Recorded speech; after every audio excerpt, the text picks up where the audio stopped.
Crossover Thursday for a Thursday night football battle between the reeling Tennessee Titans, the Dallas Cowboys off a big win. I am Tyler Rowland of Locked On Titans here with Marcus Mosher of Locked On Cowboys. We're going to break down this matchup. Before we get into it, do want to let you know that today's Crossover Thursday is presented by our friends over at Prize Picks. Prize Picks is so much fun and it's easy to play. No competing with other players. It's just you versus the projections available. You pick 2 to 5 players, and if they score more or less than their Prize Picks projection, you can win up to 10 times your money on your entry. It can literally take less than 60 seconds to enter. It's that easy. We love Prize Picks. We know that you will too.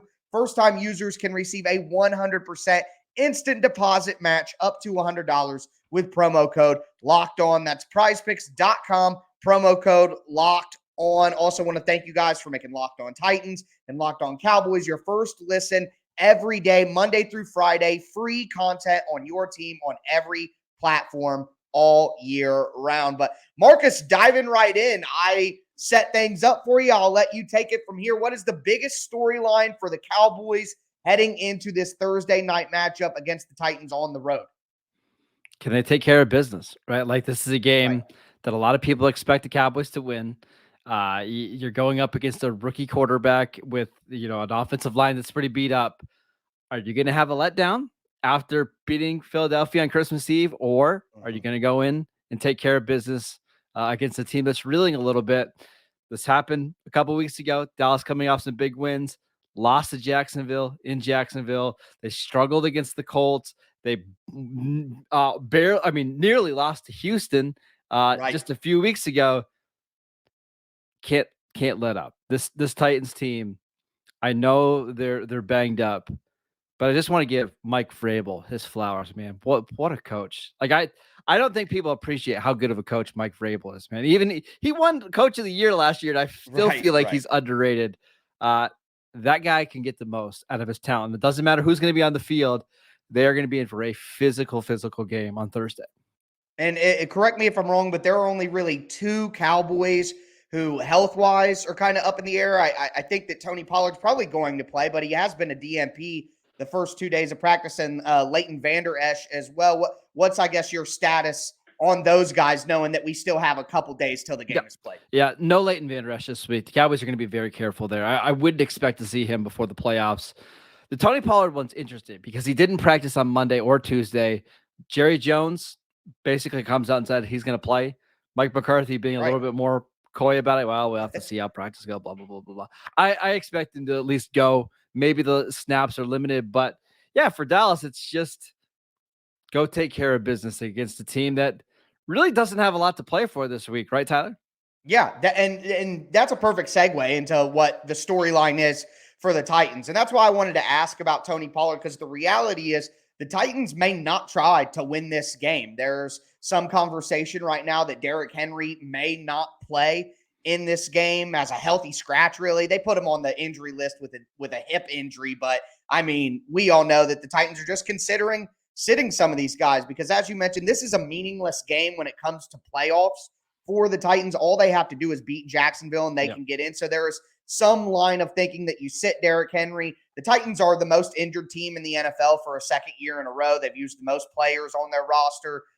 There's I forget the actual account on Twitter that puts it out. It says like man games that have been lost. The Titans are almost lapping the field, especially on the defensive side of the ball. But there are some starters like cornerback Christian Fulton, safety Amani Hooker, a guy like Danico Autry, who came back last week. But you could maybe sit Danico Autry. That'd be the prime example of a guy who maybe you give a rest to. So there's some talk about that. But Derrick Henry was a participant in practice. Christian Fulton, Danico Autry, these guys did participate in practice on Wednesday. So right now it's, will the Titans try to win the game or not? I think you'll know by Derrick Henry's designation. But what's more important to me is the Titans need to go out and try to win this game, whether they can or not, because it's just my opinion that you don't go from a 6-game losing streak into beating a Jacksonville team that's been playing with their hair on fire for 2 months now. You're spiting the football gods by laying down and dying to Dallas to try to kick the can forward. I think that if the Titans want to win against Jacksonville, They need to put their best foot forward and act like they want to win against Dallas. So maybe they could shake off the funk that's been on them and look more like a winning team, because you're not just going to lay down and die and play no starters against Dallas and then go in and beat Jacksonville with the way that they've been playing football the last few months. So that's something to watch for. It's a good measuring stick for Tennessee as well. Like, if they go out and try and it's just not close, right? Like, it's a 21-point game or whatever, I think it's going to tell you a good idea what's going to happen next week against Jacksonville. But if they keep this game really competitive or they win outright, I think that gives you a lot of confidence. Hey, that we can, even though we lost the first matchup against the Jaguars, we're a different team now. I mean, I'm surprised you didn't mention Malik Willis, because I feel like that's got to be the biggest storyline for Tennessee, right? Well, right. Honestly, the feeling is that if you have Derrick Henry out there, we saw Derrick Henry bust off the 48-yard touchdown run last week against Houston, which is the only thing that kept the Titans really close in the game. If you have Derrick Henry, you feel like even with Malik Willis, maybe there's a chance the defense gets turnovers, Derrick Henry busts some big runs, and you win. But if you don't have Derrick Henry and they're not trying to win and they're not playing these defensive starters that could be available, then Malik or no Malik, they're not going to be able to bring it home. But surprisingly, there are some things that are kind of in the Titans' favor, with it being a home game Thursday night, the Cowboys being one of those opponents who maybe can play down to their competition at times, a team that the Cowboys don't see very often, so there isn't that familiarity there like there is with some other matchups. Maybe the Titans can kind of catch them off guard here and there. So, and coming off an emotional big-time win against the Eagles, sometimes teams have a tendency to maybe take a step back emotionally and kind of chill out a little bit. So all these little things could go in the Titans' way, but if they don't have Derrick Henry in the game and the Titans sit him as basically a healthy scratch, that sort of message isn't going to lend itself to the Titans pulling off this one. So really watching what they do with Derrick Henry, and that's the biggest storyline, is whether the Titans even try to win this game. But we're going to move forward, dive in a little bit more to this game with some of the individual matchups, some of the battles that we'll see taking place. Before we get into that, do want to let you know that today's episode is brought to you by Audible. Audible is releasing a slate of new football podcasts that we're sure you're going to love. That's why you'll be able to find an episode from The League available as a bonus episode on the Locked On NFL podcast feed. The League is narrated by Super Bowl champion and legendary smack talker Richard Sherman and sports broadcaster and rising star Taylor Rooks. They're going to have an 8-part docuseries about the most bizarre, inspirational, unlikely stories connected to America's favorite sport, pro football. So head over to the Locked On NFL podcast feed for a bonus episode of The League, or catch the full series wherever you get your podcasts, available now. Audible, get in the game. All right, football fans, we're going to continue this crossover Thursday episode. Tyler Rowland, Locked On Titans. Marcus Mosher, Locked On Cowboys. Make sure you subscribe to whatever show you listen to and stay locked in. We're going to have reactions tomorrow for you guys and more content coming in the week for Cowboys fans, for Titans fans, maybe a playoff appearance in the future. So that'll be interesting to see take place. But either way, we're moving forward here with some individual matchups. And for me, it really all comes down to the Cowboys' offensive line against the Titans' defensive line, because the Titans' defensive line has the ability to be the ultimate disruptor. The Titans' defensive line is, if you go back and look at 2021, when the Titans got the first overall seed in the AFC, the offense was still pretty putrid for the most part, with A.J. Brown and Julio Jones being in and out, Derrick Henry missing half a season, injuries on the offensive line.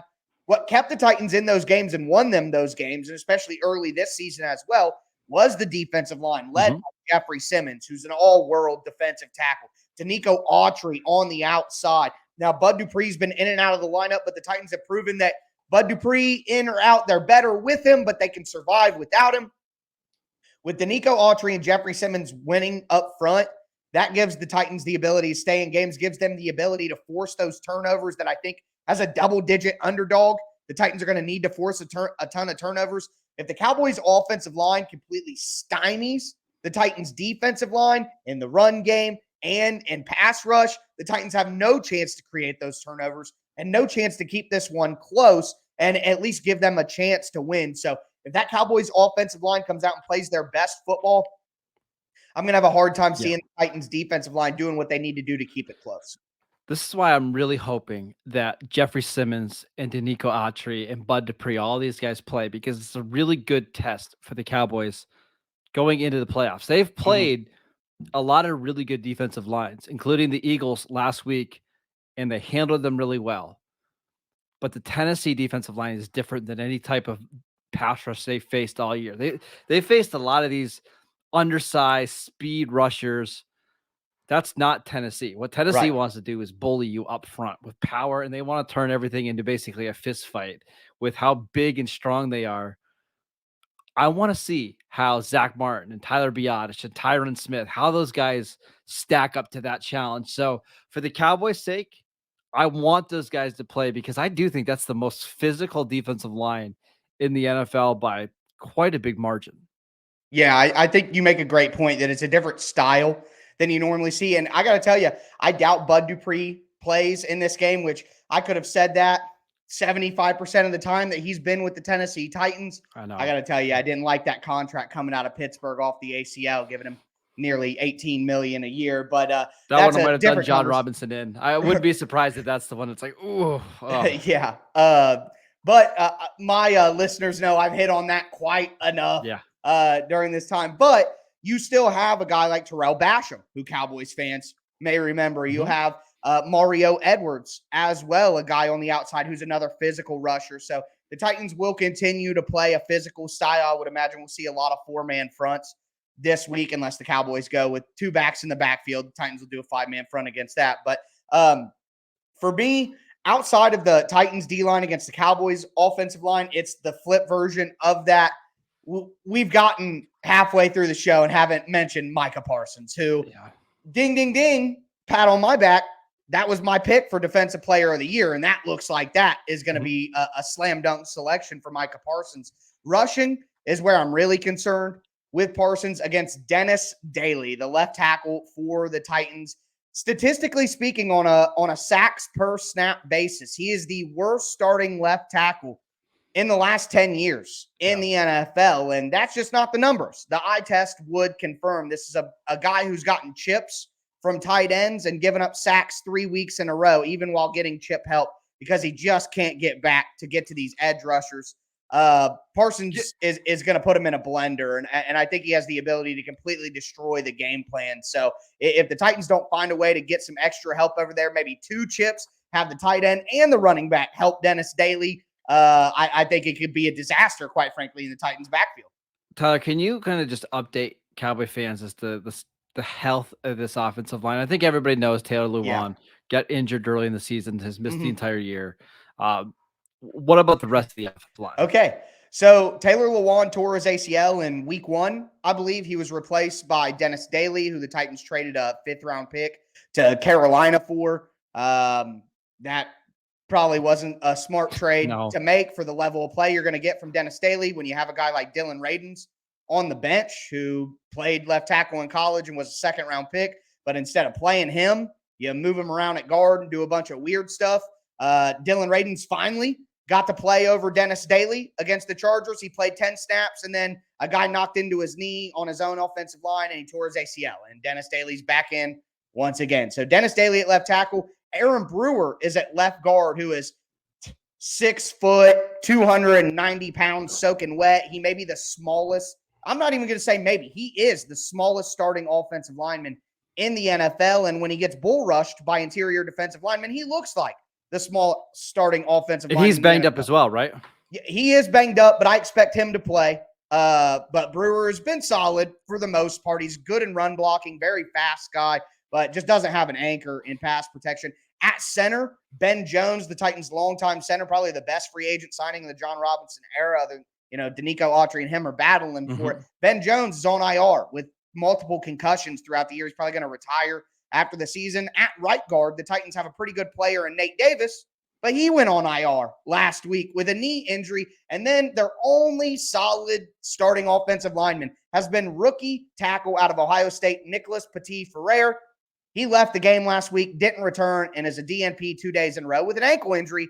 Replacing him, LaRaven Clark at right tackle. So you're looking at Dennis Daly, Aaron Brewer, Corey Levin, Jordan Ruse, and LaRaven Clark as the offensive line for the Titans. That is hands down the worst offensive line that will play this week in the NFL. And protecting a quarterback that likes to hold on to the ball for a long time. That isn't ready to play quarterback. It is quite frankly, Malik Willis is not ready to be an NFL quarterback. Everybody knew he needed a redshirt year, but with this offensive line, they've had no choice with the Ryan Tannehill injury. Yep. This is a game the Cowboys defensive line has to dominate. If they don't, and Tennessee is able to hold up for the most part, Titans are going to have a chance to win this game. That front four for the Cowboys has got to wreck basically every single play in order just to take over this game. And they should. The talent differential, as you mentioned, is just so massive. You talked about Micah Parsons, who had, by Cowboy standards, a bad game last week. He didn't have a sack, but he had 8 pressures. Like, if that's a down game for Micah Parsons, I think we're doing okay. You have DeMarcus Lawrence, who's a Pro Bowl player this year. Sam Williams, their second-round pick, expected to be back. Dorrance Armstrong has like 7 or 8 sacks already this season. Those guys this is the most favorable matchup they're going to have all year. In primetime, they should eat.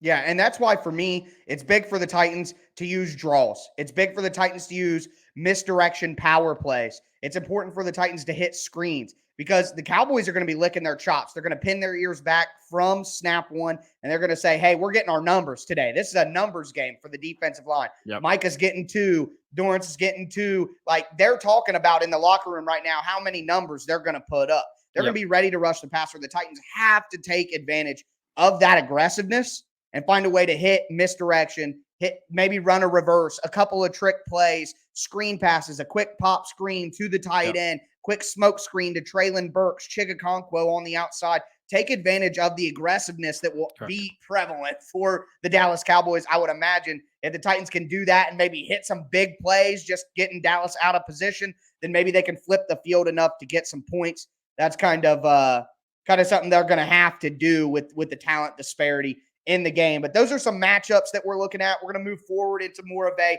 predictive segment of the show, talk about how we think the game will play out, how it'll finish, who will win. Before we get into all of that, though, do want to let you know that today's episode is brought to you by betonline.net. BetOnline is your #1 source for your sports betting info, stats, news, and analysis. You can get all the latest odds and trends for every professional and amateur league out there. They have pro football, college bowl season, basketball is heating up. Make sure that you go to betonline.net right now. They're the fastest and easiest way to get all your betting info. Head to the website or use your mobile device to learn more. BetOnline, where the game starts. Also, do want to get kind of serious with you guys for just a moment. Did you know that driving high is considered driving under the influence? That's right. Driving under the influence of marijuana is against the law in every state, even in states where marijuana is legal. That means driving high could get you a DUI. And if you think law enforcement officers can't tell when you're driving high, you're wrong. Your friends can tell. Your coworkers can tell. Even your parents can tell. Everyone can tell. So what makes you think that law enforcement officers don't know when you're driving high? Driving under the influence of marijuana can slow your response time and change how you perceive time and speed. So even if you think you're fine to drive when you're high, you're not. Because the bottom line is, if you feel different, you drive different, and driving high is driving under the influence. So remember, drive high, get a DUI, paid for by NHTSA. All right, Titans fans, Cowboys fans, let's close out this crossover Thursday with our prediction segment. Make sure you guys are making Locked On Titans and Locked On Cowboys your first listen every day. As for your second listen, check out Locked On Sports Today. From the biggest stories around the sports world to instant recaps to take of the day, you're going to get all the biggest news from around the sports world in 20 minutes or less. Locked On Sports Today, available on YouTube or wherever you get your podcast. Marcus, I'll let you start us off here. How do you see this game going? Do you think the Cowboys, who have been up and down at times this year, do you think that they go in on Thursday night and handle their business, which you said was the main storyline? I think if you look on paper, the Cowboys matchup against the Titans this week might be the biggest talent discrepancy of the week. Like, the Cowboys are just better at every single spot. I mean, especially with the injuries right now, they're just so much better across the board. They've got a quarterback who's playing well. They've got a star receiver in CeeDee Lamb. And Derrick Henry may be better than Zeke or Pollard individually, but both of them together makes running back an advantage for the Cowboys as well. But Mike Vrabel is such a good coach at maximizing the talent. And with this being a game that's in prime time at home on a short week, I just get the sense that that team is going to battle their butts off to keep it close. And if you look at the way the other 3 AFC South matchups went for the Cowboys, they were up by 2 against the Colts going into the fourth quarter before that became a blowout. They lost to Jacksonville, and it took a 98-yard touchdown drive by Dak to beat the Texans. I think we're going to get a close game. I will predict the Cowboys to win, but I'm going to go like 27-23 in a game that's maybe even closer than the final score indicates. That is interesting. I actually am with you in terms of the Cowboys score. I think you got it right because it's a Thursday game and the Titans are going to fight so hard. I don't think Dallas is going to come out and throw up 40 or throw up 30. No, I don't think so either. They would maybe on a Sunday game or something like that. But for me, I just, like you said, the talent disparity is too much. And I agree. I think Mike Vrabel will have these guys ready to play. And I think he's going to stress the message of, if we want to beat Jacksonville next week, we need to play winning football. We need to break some of these habits. We need to get back to good. And you're right. If the Titans could find a way to win this game, this would be an incredible springboard to go take on Jacksonville. It would totally change the tenor of the locker room, with it being a double-digit game or 9.5. It might be the best win of the season, right? Yeah. You would have to say that they had some good wins early in the year, but Dallas would be by far the best team that they've actually beaten this year. And with the downtrodden status of the health of the team, and coming off 5 straight losses, that would instantly be the best win of the season. Would be great because I will be in attendance. So the fact that if that were to happen, that would be interesting to watch at least. But I don't see it happening like that. I think this is a game that will be closer than the score looks at the end. I think this game is like 17-13 in the third quarter. The Titans have the ball with a chance to take the lead, blah, blah, blah. But I think ultimately the Titans' second half issues. Marcus, here's a stat for you. The Titans' fourth quarter scoring. The Titans have scored 37 points in the fourth quarter this year. That's worst in the NFL. Do you know who second worst is? The Chicago Bears with 64. That's the difference between the Titans scoring in the fourth and the Bears. So I just think that the Titans keep it close early, but as games get longer, it's like what they say about overtime when you have an underdog trying to fight with a favorite. The longer the game goes, the more the talent overwhelms. So what was that number again? How many points did the Colts score in the fourth, or the Titans score in the fourth quarter? The Titans have scored 37 points in the fourth quarter. Second worst is the Bears at 64. Third worst is a tie between the Colts and the Texans at 68. That's how ridiculously inept the Titans' fourth quarter scoring is. And that's when they have Ryan Tannehill and a better offensive line. So just to put that into perspective, the Cowboys scored 33 points against the Colts in their fourth quarter of their matchup. Folks. So for me, I agree with most of what you're saying about Vrabel and the Titans fighting their butt off. I'm with you. I think it's 13-17 late in the game. The Titans offense fizzles out and Dallas is able to put up some touchdowns in the fourth quarter. I got 27-13. I think Dallas wins. Tyler, I got a question for you. How many turnovers would the Titans need to win this game? Like the plus minus, like do they need to be +3 in the turnover department to win? Yep. We are in lockstep here. I think +3. I think if you can end 3 Cowboys drives and give yourself at least 2 of those turnovers can get you into plus territory to start your drive. That's how I think the Titans are able to maybe get some points. If they're going to win the game, I think the Titans win 20-17 if the Titans were to win, and it would take 3 turnovers, 2 of those putting themselves in plus territory to give the offense a chance, really give Derrick Henry a chance to make some people miss and get down the field. That's what I would expect. 3 turnovers. So I guess a quick recap for me. The big storyline is, will the Titans try to win the game? Will Derrick Henry play? That'll tell us a lot about the Titans' mentality going into this one. Matchup-wise, it's all about, can the Titans' defensive line be the unit that leads them, which is what the Titans have done when they've won on offense. Does the Titans' offensive line stand a chance whatsoever against Micah Parsons and that up front group for Dallas? For me, my prediction is 27-13. Cowboys win. If things get wonky, which it's Thursday night, I could see a Titans 20-17 win if they get those 3 turnovers, but that's not where I'm putting my money. 27-13, Cowboys win. Your recap, I guess. Yeah. Will the Cowboys just continue to take care of business, right? They're coming off a big win. Is this going to be a letdown game, or are they going to continue the positive momentum? We talked about the offensive and defensive lines. Like, Dallas has such an advantage there. Show it, right? Show that you're one of the most talented groups in the NFL on both offense and defense. And then we're in lockstep here. We think it's going to be a close game, maybe an ugly game, not the most well-played game. I think Mike Vrabel is going to try to muck it up a little bit, right? Definitely. Turn it into bully ball. Phone booth game. Yeah, and try to get this game to be a one-score game going into the fourth quarter, so you have a chance. But I think ultimately Dallas's talent should win out. Yep. I'm with you there. But that was a great breakdown, Marcus. One of the best in the business. Everybody from every team enjoys your content. So check out Marcus on Twitter. Marcus, what's your Twitter handle again? At Marcus_Mosher. You can check stuff out at Locked On Cowboys, also at Pro Football Focus and Locked On Dynasty. Awesome. And you can find me at Tic Tac Titans on Twitter. Thank you guys all so much for tuning in. Have a safe weekend. Enjoy the game. And we'll be back with you on Friday to break down everything that happened.